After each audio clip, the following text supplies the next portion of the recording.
Good morning, ladies and gentlemen. On behalf of the Illinois Department of Veterans Affairs, I welcome you to the 76th Pearl Harbor Remembrance Day ceremony. We have gathered here today to remember those men and women who were killed at Pearl Harbor on the morning of December 7th, 1941, when America was attacked without warning by the air naval forces of the Imperial Japan. On the 76th anniversary, we honor the memories of the survivors of the attack on Pearl Harbor, paying tribute to the brave men and women who lost their lives that tragic day, remembering those who have left our ranks in these years since the attack. We'll now have the Pledge of Allegiance, the national anthem, and continue standing for the invocation. Renisha Brown, our Chief of Staff of the Illinois Department of Veterans Affairs, will now lead the pledge. I pledge allegiance to the flag of the United States of America and to the republic for which it stands, one nation, under God, indivisible, with liberty and justice for all. Thank you, Renisha. Jessica Dooley will lead us in the singing of the national anthem. Jessica.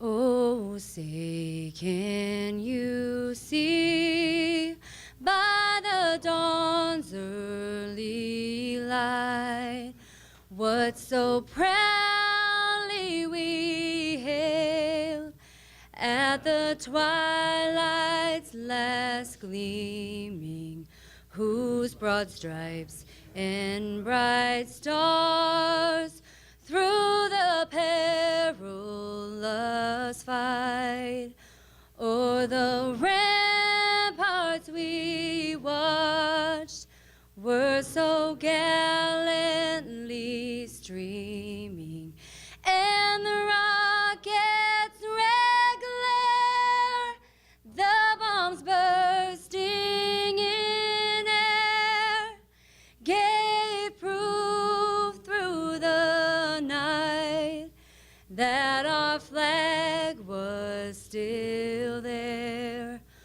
Oh, say does that star-spangled banner yet wave o'er the land of the free and the home of the brave?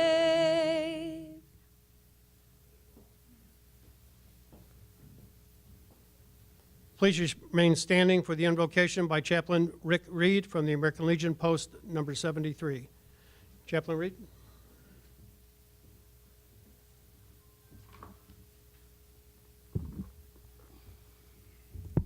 If we may bow and pray. Dearest Lord, Heavenly Father, Son, and Holy Spirit, we veterans of the Armed Forces of the United States of America, and along with her citizens as well, gather in your presence to remember that day of infamy, December 7th, 1941. In your mercy, Lord, hear our prayer. We remember the 21 ships, 350 planes, the 2,403 lives taken, and over 1,200 wounded, the attack on Pearl Harbor by the Japanese Imperial Navy. This great attack on our homeland, our freedom, and our veterans serving our great nation under your holy name, O Lord, be remembered. In your mercy, God, hear our prayer.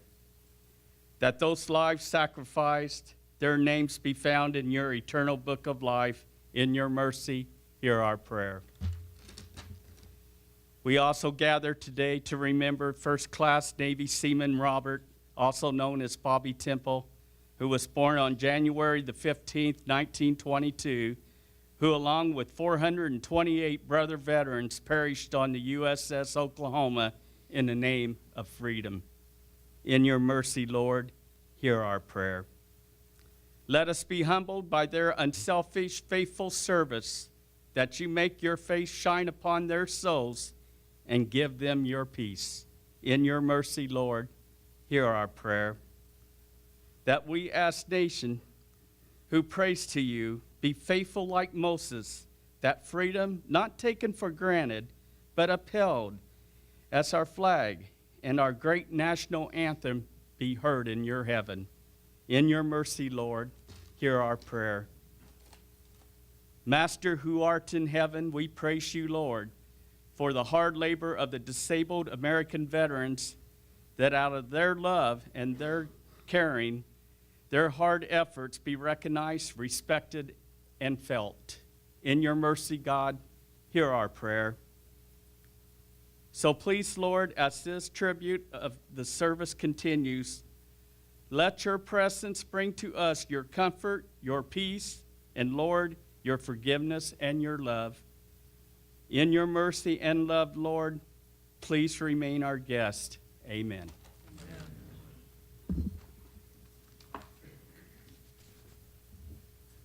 Please be seated.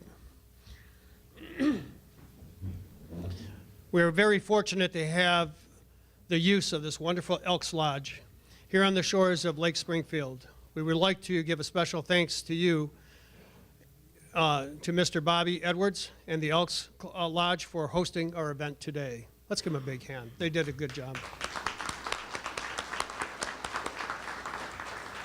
We have several special guests and dignitaries with us today, and if you would, please stand and be recognized as we call your organization or name. Sons and daughters of Pearl Harbor survivors. Governor Bruce Rauner. Director Erica Jeffries of the Illinois Department of Veterans Affairs. Major General Ron Paul, the Assistant Adjutant General, Illinois National Guard. Elks Lodge Exalted Ruler, Tom Duffy. Pastor John Temple, our keynote speaker, and his family. John Kerrigan, President of the Board, Illinois World War II Veterans Memorial and Committee members. Director Peter T. Thomas, Lincoln's Challenge Academy. John Philip Peake, World War II veteran, USS Idaho, 1942 to 1946. Let's give him a big hand.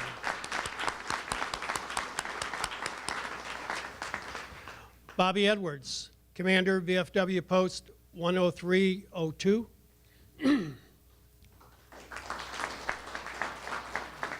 Stephen Browning, Sons and Daughters, Pearl Harbor survivors.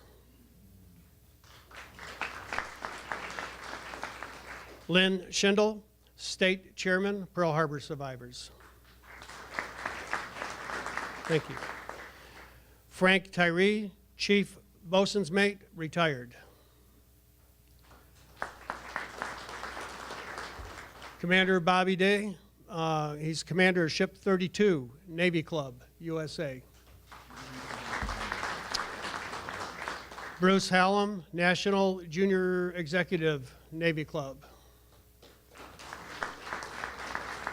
Joe Fleming, VFW Post 4763 in Sangamon County, VAC. Thank you. Mary Kirby, AMVETS Department President. Thank you, ma'am. Paul Kirby, past Department Commander of the AMVETS. Carol Leonard, AMVETS past Department First Vice President. Big Bob Mitchler, past VFW State Commander. Grace Miller, President, Women's Overseas Service League. Thank you, Grace. And Joan Garrett, Catholic War Veterans. And did I miss anyone?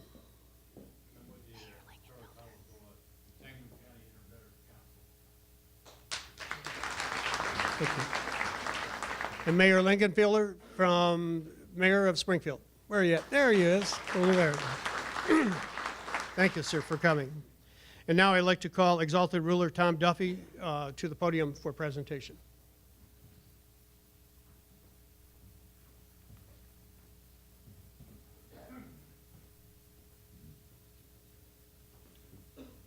A little bit taller. On behalf of the Springfield Elks Lodge number 158, we'll be celebrating 115 years this year, and the Elks will be celebrating 150 years in February. As long as there's veterans, the Elks will be supporting the veterans and supporting the American flag in our communities. But today we'd like to honor the Governor, Bruce Rauner, for coming out here and his veteran support and supporting us today at this wonderful event that we have in the first time at our Elks, and we're very privileged to have everyone out here.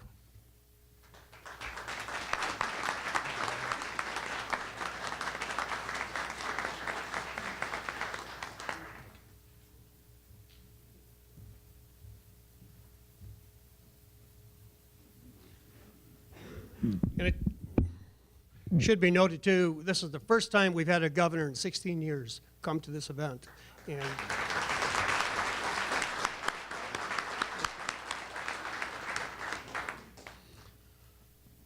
now we have remarks from Mr. Kerrigan.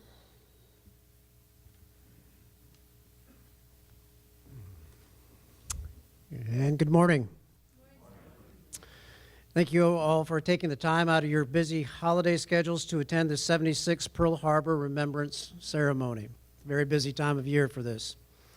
I certainly again want to say thank you to the VA and to the Elks Club, the Inter-Veterans Burial Detail of Sangamon County, the Illinois State Museum, the Living History Detachment, our World War II reenactors. Each of them have been with us for 16 years as we have put these events on in conjunction with the VA and others. And last, our World War II Veterans Memorial Board of Directors, who we have worked tirelessly in being sure that Illinois and America does not forget the greatest generation. My remarks this morning will be short as we are on a very tight schedule. My name is John Kerrigan, and I have had the honor of being president of the World War II Memorial Board of Directors for nearly 15 years. My mother and father met in France near the end of World War II. She had been recently freed by American soldiers from a Nazi labor camp. My father was supporting General Patton's push through Europe by way of something known as the Red Ball Express. It was because of this connection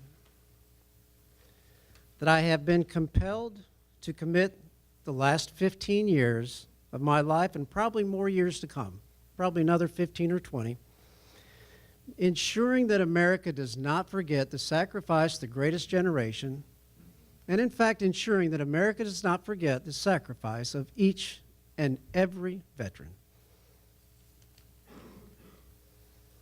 Rather than a speech today, I'd like to tell you a short story, a very short story because Heidi has us on a very tight schedule. On our board, sadly, we have one living World War II veteran left from 2001, which is the year that I joined. Her name is Kathy Smith. She was a WAVE. She was actually on the Inter-Veterans Burial Detail for years. It was during a board meeting that Kathy commented. She said, "John, you can pass on several veterans-related remembrance days, but please never forget," she said, "never forget Pearl Harbor and never forget D-Day." And that is just something that has simply never, ever left my mind. I will fast forward to a Pearl Harbor Remembrance ceremony just a couple of years ago where Mr. Pinnell, some of you may know Mr. Pinnell. He's a Pearl Harbor survivor. He was sitting right here in the front row. The event concluded with the wreath laying naturally on the water, the rifle salute, and out of habit, I pick up the shells from the casings. Many of you have even seen me do that. Moments later, a young woman approached me. I actually worked with her years ago. Her name was Trinae Pinnell.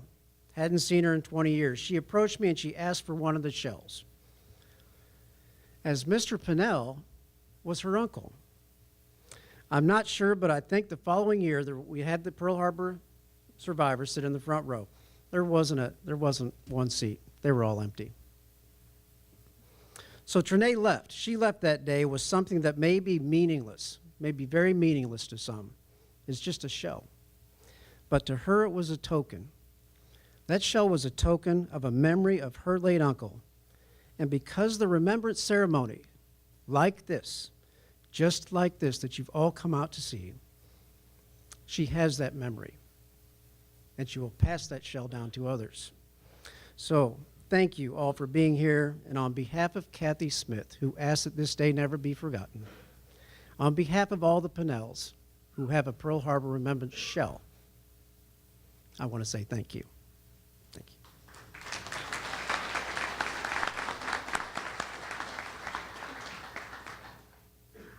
Thank you, Mr. Carey. I would like to invite Cadet Critchlow from the Lincoln Challenge Academy, Levant Guard, to the podium to lead the Missing Man Table ceremonies. Cadet.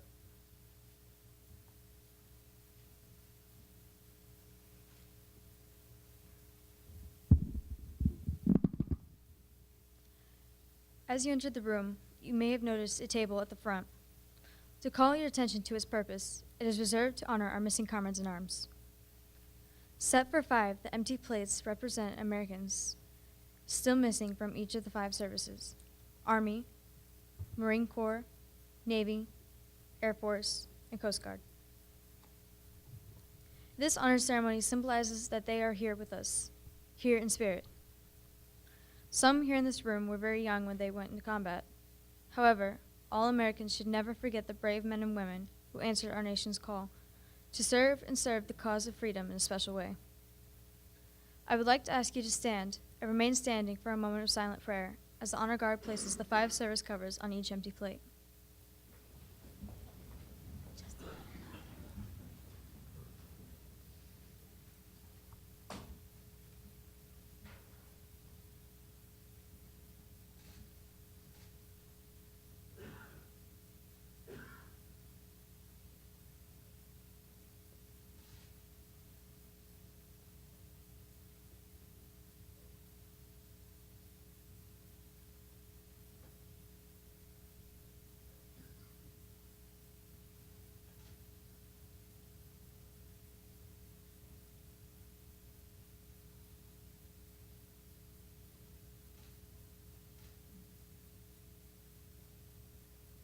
Please be seated.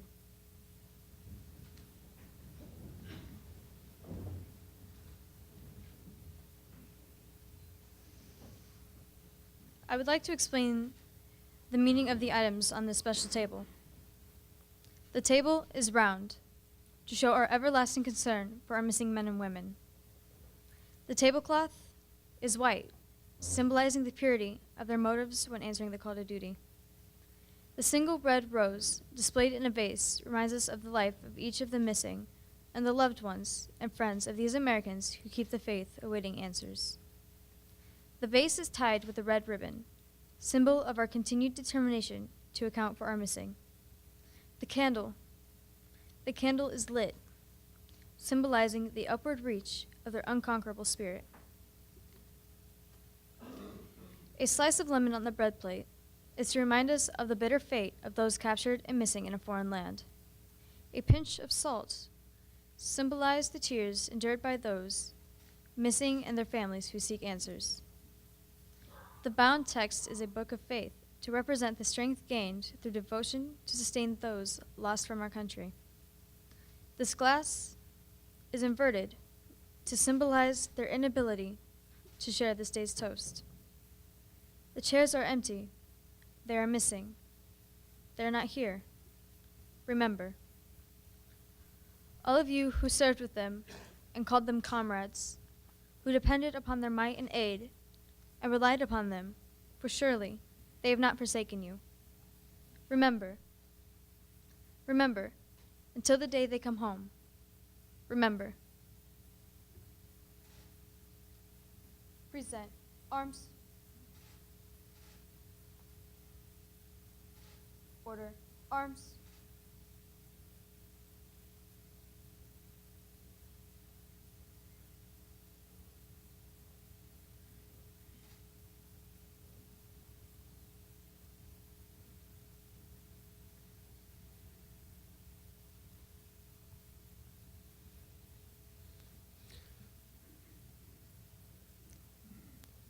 Ladies and gentlemen, Lincoln's Challenge.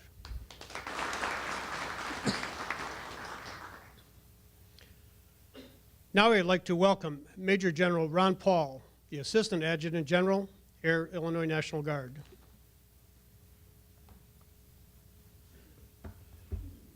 Good morning. On behalf of the 13,000 members of the Illinois National Guard, thank you for the opportunity to participate in today's event. And thank you, Lincoln's Challenge. I know you have 9 days left till graduation, and congratulations on making it this far. A common thread to every Pearl Harbor Remembrance Ceremony is a sincere gratitude and deep reverence we hold in our hearts for over 2,400 Americans killed and 1,100 wounded in the attack. Today's a day to remember and honor their sacrifices, as well as honor the resolve of the American people. President Roosevelt's words on the day after the attack flawlessly captured the sentiments of all Americans. He said, "No matter how long it may take us to overcome this premeditated invasion, the American people in their righteous might will win through to absolute victory." In addition to the lives tragically lost that day, 21 U.S. Navy vessels were severely damaged or sunk in the harbor that morning. Nearly 350 of 400 U.S. aircraft were destroyed or damaged. So basically, nearly all of America's Pacific military assets were crippled within a 90-minute span. But the ships and aircraft were not the most valuable assets we had to protect our soil or deliver absolute victory. As President Roosevelt so clearly explained, it's the righteous might of the American people that give us our strength to overcome adversity. The actions of the mighty Americans following the attack offer an illustration of our unflappable resolve. 8 of the battleships sunk or damaged in the attack were raised, repaired, and returned to fight in the Pacific. 10 other ships that suffered bomb and torpedo hits were repaired and returned to service. 7 of the ships that were sunk were patched and refloated within 6 months. Divers worked more than 20,000 hours underwater to get the job done. And in the 44 months of war that followed the attack, the U.S. Navy sunk every single aircraft carrier, battleship, and cruiser that participated in the December 7th attack. At the conclusion of the war, a group of U.S. warships moored in Tokyo Bay for the signing of the surrender documents. Among this group of warships was the repaired and operational USS West Virginia, which was previously sunk in Pearl Harbor after sustaining 2 direct bomb hits and 7 torpedo hits. These swift recoveries validated President Roosevelt's prophetic words in that nothing will break the will of the American people. In conclusion, nothing can ever replace the horrendous loss of life we sustained. Families were broken and futures were shattered. In that time of crisis, the American people were not broken. We rose up following the attack and demonstrated our unstoppable resolve. Under that same passionate resolve, we gather today, 76 years later, to honor the service members killed and wounded that day and never forget their sacrifices. Thank you very much.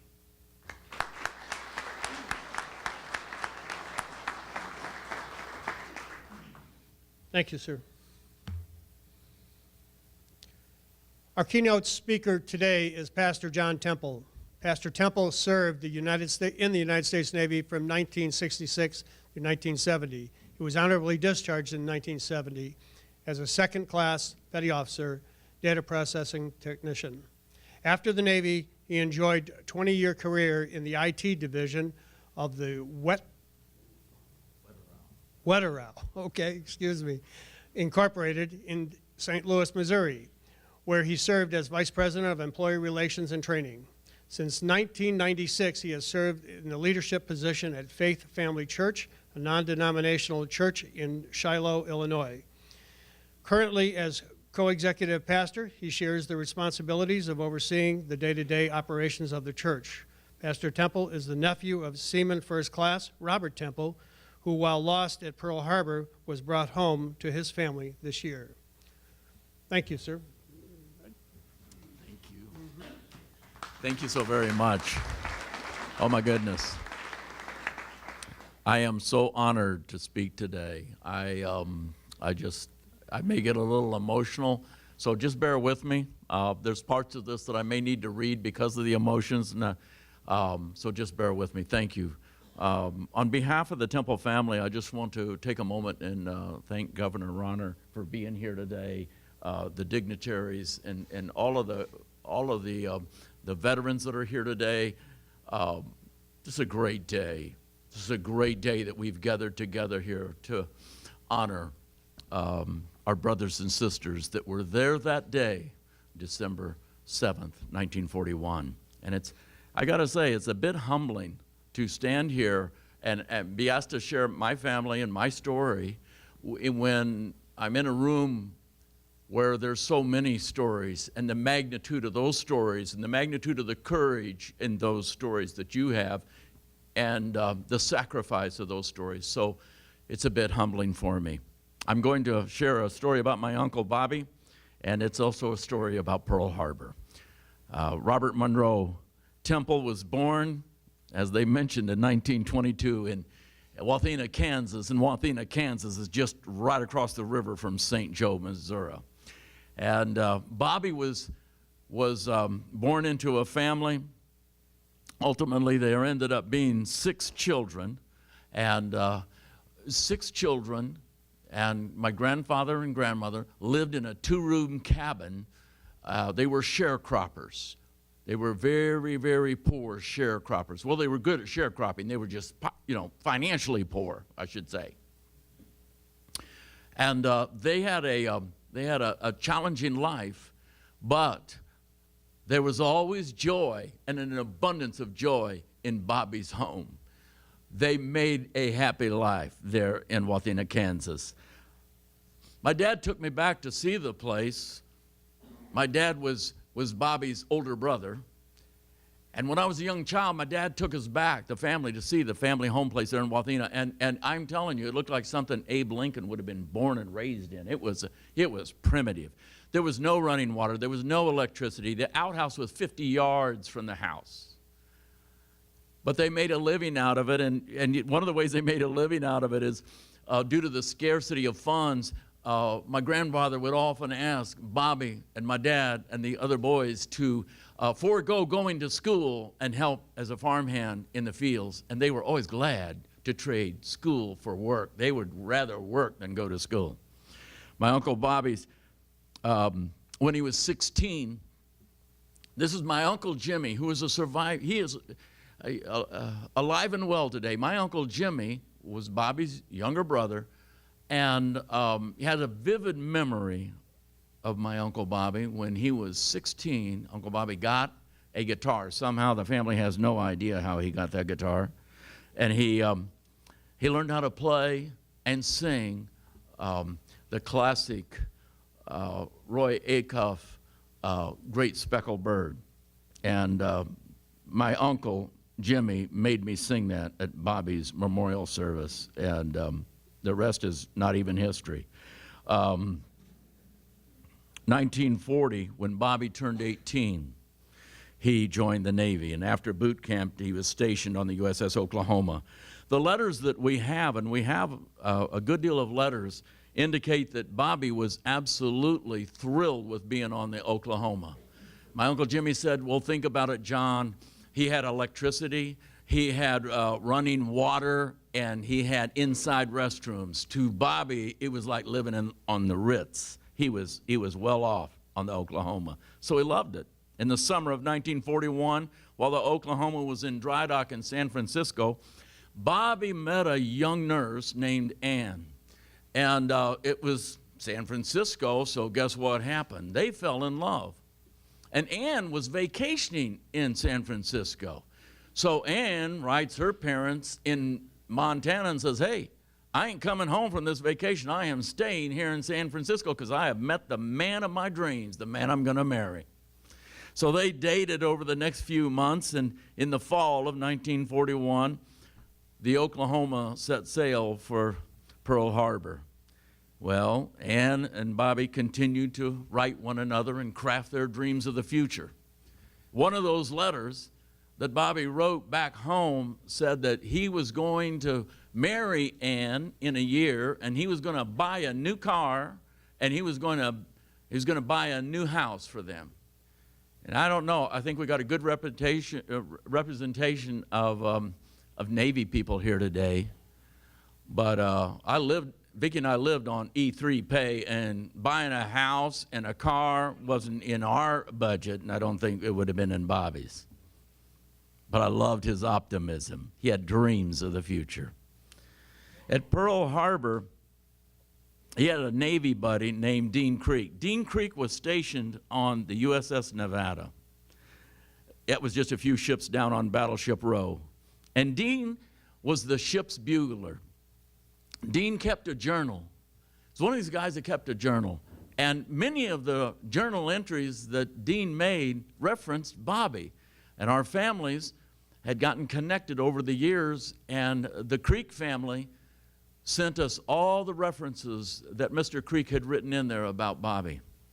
But I thought today they gave us permission to read the journal entry that Dean Creek wrote on December 7th, 1941.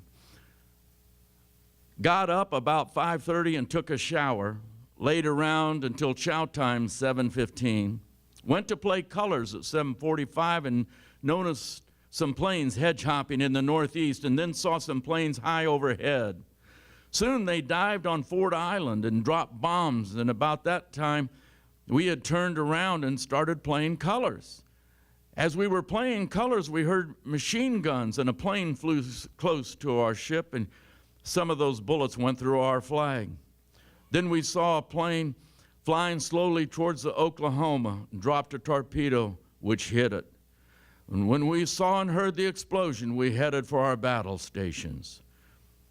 So much more I could say about what happened to the Oklahoma, but briefly, it was hit by 9 torpedoes, and within minutes, it had rotated 180 degrees and capsized and sunk within minutes, entombing 429 crew members. Just 9 days before the attack, Bobby wrote and mailed a letter to my grandmother and grandfather. He wrote the letter while he was ashore in Honolulu at the YMCA, and he wrote it on their stationery, and that's how we know where he was at. So he writes this letter.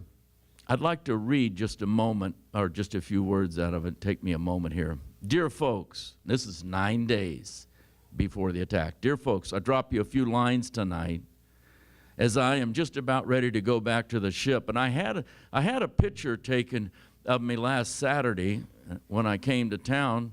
I came back to see if they were ready, but they weren't ready, so I'll get them next week sometime. I'm going to send one to Ann, that was his fiance, one to Sonny, that was my dad, and one to you, Mom and Dad, for Christmas. I thought that the picture would be better than any Christmas present I could send you. My grandparents received that letter from Bobby just days after the Pearl Harbor attack. My grandmother Elizabeth was a strong Christian lady. She was kind. She was a loving woman, one of the sweetest ladies that ever lived. A week or so after the attack, maybe 2 or 3 weeks, we don't know. But my grandmother sat down and wrote a letter to God, and she wrote a lot of letters to God during that time. We happened to have that letter in a dresser, in the bottom drawer of a dresser it was found. And I'd like to read you the contents of that letter. That letter was written on the back of my Aunt Joanne's algebra homework. It was wartime, and she was going to save some paper. So my grandma wrote, "This is Wednesday morning, and no word from my darling boy Bob. How I would love to hear that wonderful word that he is safe, but of course I'll have to wait. I feel so downhearted, and I pray most of the day, even though I know we have our work to do and to care for others. And they tell us to be calm, but that's so hard to do. I pray God gives me strength to bear the terrible news. Yet we may get good news, or we may get the worst. But we know that our parents have already got the news of their sons, or many parents have gotten the news of their son's death, and of course they have the same love for them that we have for Bobby. I just got a letter from Bobby, and he told us that he would send us some pictures for Christmas.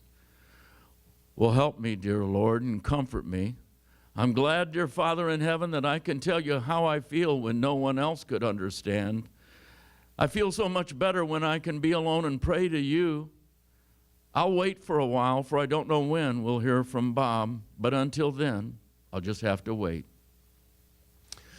So my grandmother received 3 more telegrams, one in December and one in January, that said that Bobby was missing in action and they were searching for him. And then in February, she received a telegram that just simply stated that the Navy had officially declared that their son, Robert Monroe Temple, had lost his life in battle on December 7th during the attack on Pearl Harbor. They acknowledged that they had not found his body. And I have a memory of when I was 9 and my brother was 14, and my grandmother, Elizabeth, was sitting down with us. And it was the first time I ever found out I had an Uncle Bobby, and it was the first time that I'd ever heard anything about Pearl Harbor. And my grandmother gave me one of his medals and gave my brother the other medal and told us the story. And I could feel the heartbreak in my grandmother when she told us that story, and that was 15 years after Pearl Harbor.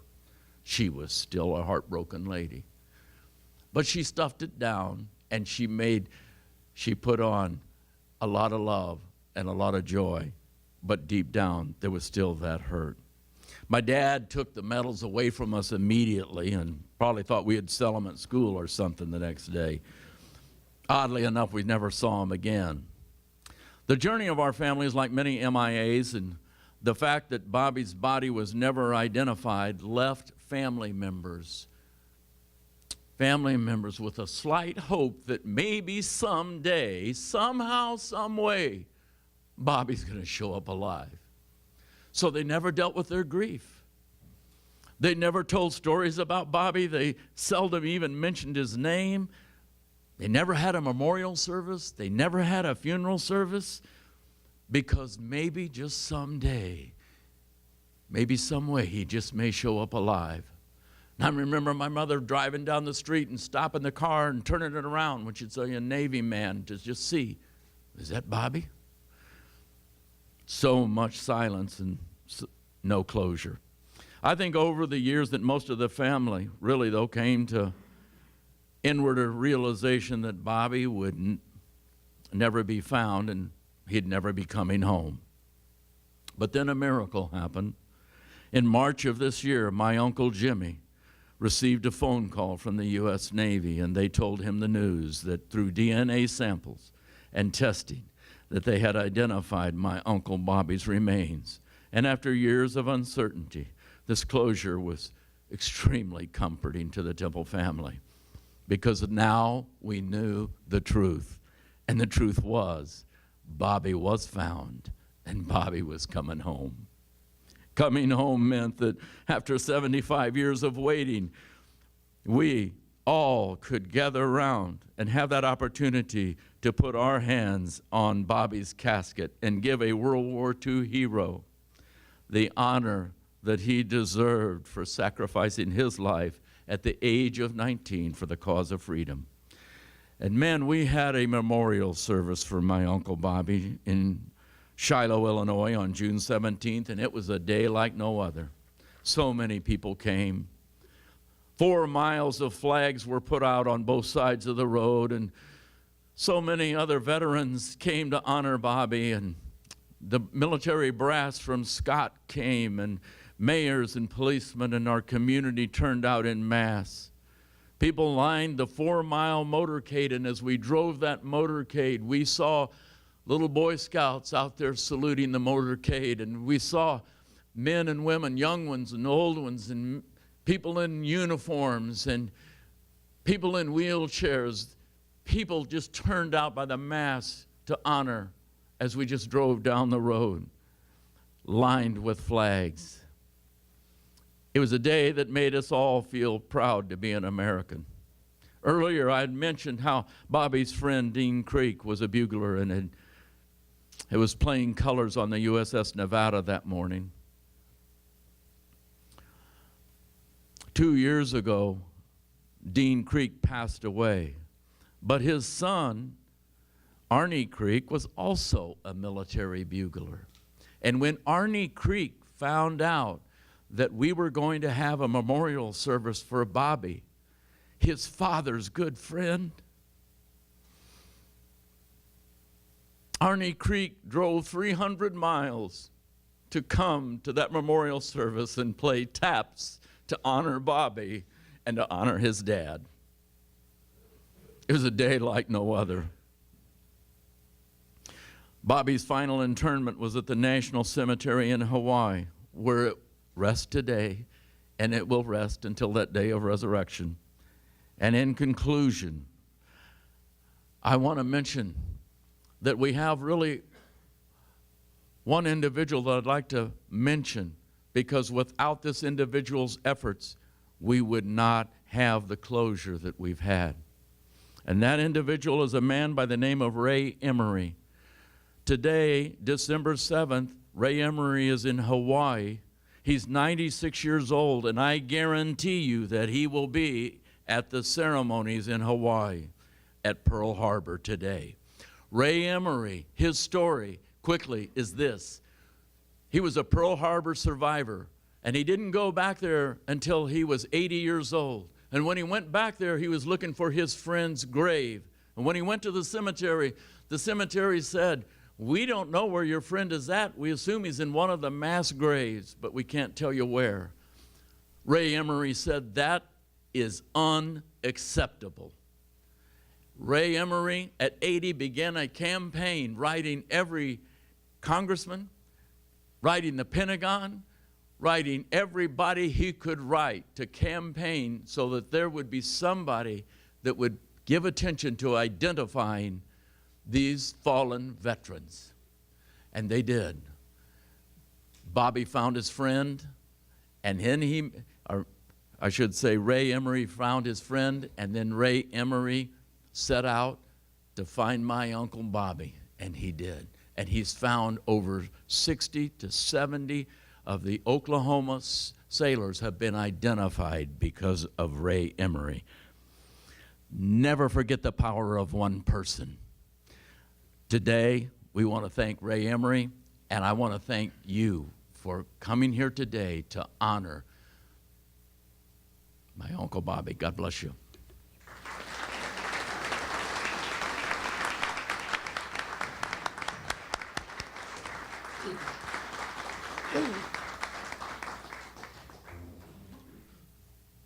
Wow. What a speech. I hope when I grow up, I can be like you. Thank you, Mr. Temple. We really appreciate it. And, you know, remembering those veterans from 70 years ago was a long time. So, and we just can never forget. We'll never forget those that gave their lives for our freedom. It's now my pleasure to introduce the Director of the Illinois Department of Veterans Affairs, Erica Jeffries, my friend and my boss.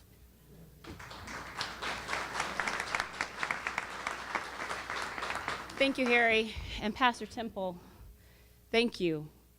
I'm over here trying to keep my composure. Those excerpts of the letters, really took me back to that time and place. And that's our duty today, to never forget. And I just want to thank everyone that's here today for helping us to never forget. And part of what we know about our veterans, our servicemen and women, when they hang up those uniforms, they don't stop serving. So many of you here in this audience today, you continue to serve long after you hung up your uniform. You continue to serve your churches and your families and your communities and your fellow veterans. And I thank you from the very bottom of my heart on the behalf of our department. Thank you for your service. I would also very much like to thank the staff from the Illinois Department of Veterans Affairs who helped to put this event together. I won't call each one of them by name, but they're the greatest blessing of my life to be able to work with them every single day. They are the consummate professionals, and they do things like this. And so I sincerely appreciate our staff, and I thank you very much for what you do every day and your commitment to our veterans and their families. I would also like to thank the Elks for hosting us here today. I saw a sticker out there that says, Elks care and share, and you have made that very evident today, so thank you for having us. And now it's my distinct pleasure to introduce a man that we all know so well, and we know that our governor is one that doesn't just talk about helping and serving veterans. Long before he took this office, he was walking the walk and supporting veterans and their families through organizations and through his time. And we thank Governor Rauner for his service as well to our great state and to every single one of our Illinoisans. And we are sincerely thankful that he's here today. As we said, this isn't something that governors take time to do. And it's a real privilege to have our 42nd governor of the state of Illinois, Governor Bruce Rauner, here today.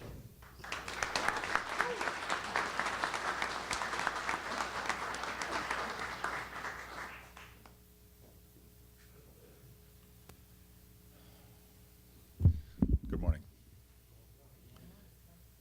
Today we remember. Today we honor. Today we pay respect. December 7th, 1941 is indeed a day that has lived in infamy, will live in infamy, and should live in infamy forever. Our military men and women, the people of America, were suddenly and brutally attacked by the forces of the Empire of Japan. And the will of the American people, the strength of the American people, overcame that attack. And justice and democracy and freedom prevailed. To our Gold Star families here today, we pray that the good Lord watch over your loved ones' souls. Your loved ones are true American heroes. To our Gold Star families throughout the state of Illinois and across the United States of America, God bless you. We cannot bring your loved ones back, but we can remember your loved ones every day for their heroism and their patriotism. And to every one of you, every veteran here today, across our great state of Illinois and around the world, thank you. Thank you. We owe you a debt of gratitude that we can never truly pay. We are the greatest nation on earth. We are the world's beacon of hope and freedom and justice because of your patriotism and your service and your sacrifice. God bless you. On behalf of the people of Illinois, we've created a proclamation. I would like to present this proclamation, one to the Temple family and one to members of the Elks Lodge here today. Thank you for your patriotism. The writing is so small, I'm not sure I can read all of the, I don't have my reading glasses with me. Okay, I'll read you just a portion of it. Whereas on December 7th, 1941, Japanese bombers attacked unsuspecting American sailors and soldiers stationed at Pearl Harbor.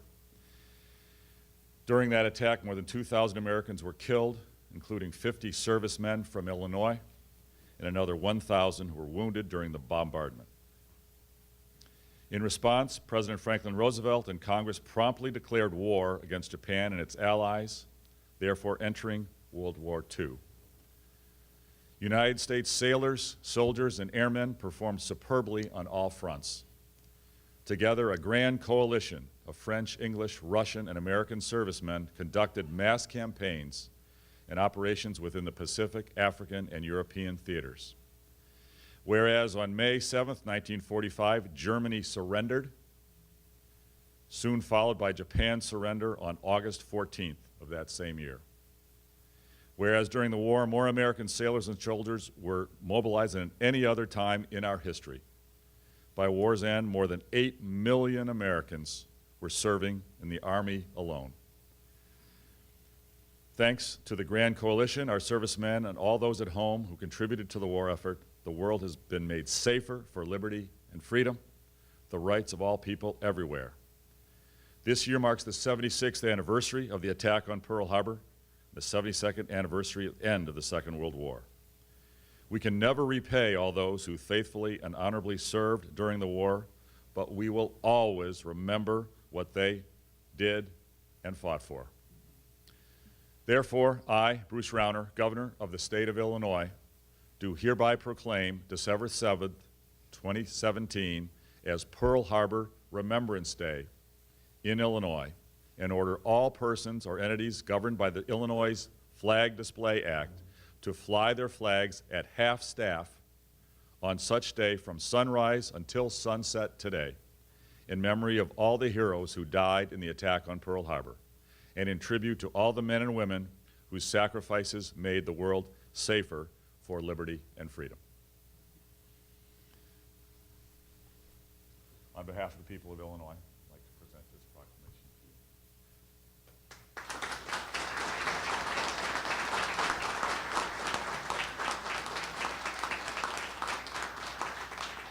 And for the members of the Elks Lodge, we have another